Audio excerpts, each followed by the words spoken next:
How's it going, everybody? Welcome to another edition of The Opinion, and let's get right into it. I've been waiting for this week to happen. Videos coming late, but better late than never. USC taking on the Utah Utes in at Utah.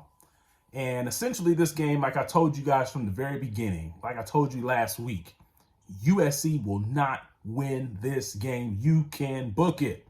You guys know it, and I know it. So let's get into this game right here. I think the key to this game is going to be Tavion Thomas. He's 6'2", 238 pounds.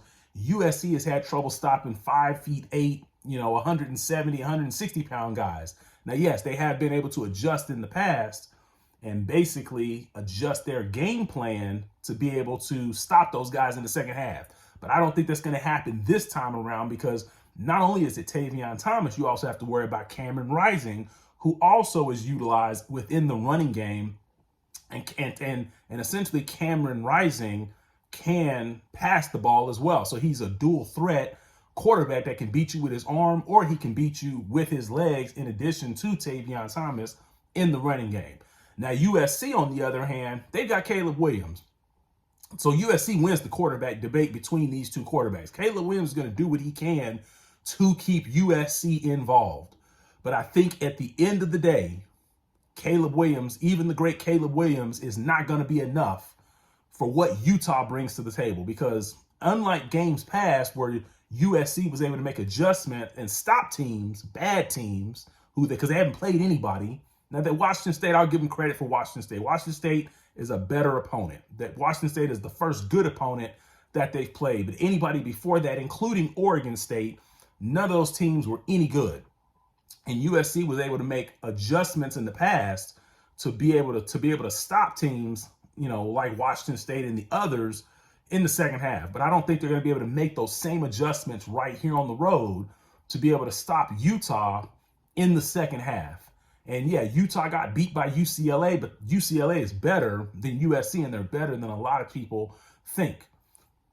So from that standpoint, I think Caleb Williams will keep USC in the game in the first half. But I think in the second half, I think Utah runs away with this game and they win the game, by 14 to 17 points. That's how much I think Utah is going to win this game by, because I think at the end of the day, like I said, Caleb can make plays. But Caleb doesn't play defense, and Caleb's not going to be able to keep up with USC's defense giving up points. He's going to have to come out and answer almost every time. And we've seen USC's offense somewhat struggle when they play anybody that has somewhat of a pulse.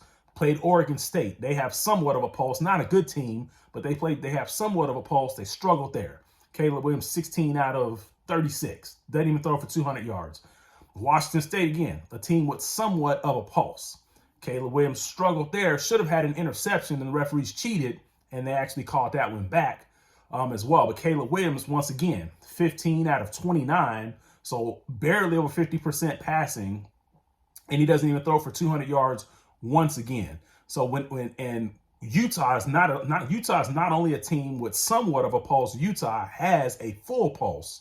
So expect Utah's defense to perform very well against that USC offense. USC is going to have their moments. They're going to make their plays. But I think over the full course of the game, you're not going to see USC really put up big time points against them like they did with teams like Rice and Fresno and ASU in the second half. And USC even struggled with them. I mean, ASU's just not getting their second win, and USC was only up on them 4 points at home, by the way. And then against Washington State, I think it was like a 3-point game at halftime. So USC clearly is overrated.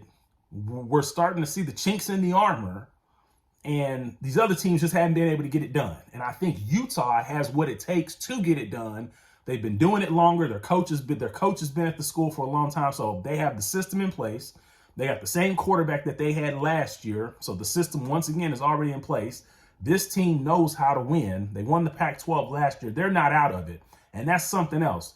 If Utah loses this game, you can pretty much write them out of the Pac-12 championship discussion, or even having a spot in that Pac-12 championship game. So they know what's at stake here. Utah knows that this is a must-win game for them. Now, it's not a must-win game for USC. And I think USC probably thinking, okay, this is just another game. We're just going to waltz in here and get to 7-0.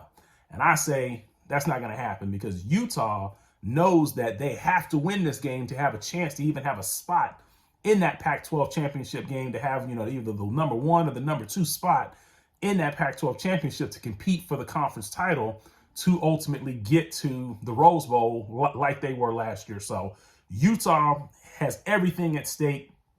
They still control their destiny to be able to get to the Pac-12 championship game, and I think that they control it here, and they take out USC by at least 15 points or more. Like I said, I could see it being 14 to 17 points in favor of Utah. And USC, finally, you fans of USC that think that you guys are going to make the playoffs, that you guys weren't going to lose a game, this is the game right here that you lose. You lose it somewhere in the neighborhood of 42 to 24. That is my score. May not be right, but one thing I will be right on is that Utah will win this game. And then a lot of you guys will have to go back and be silent like you were before Lincoln Riley came.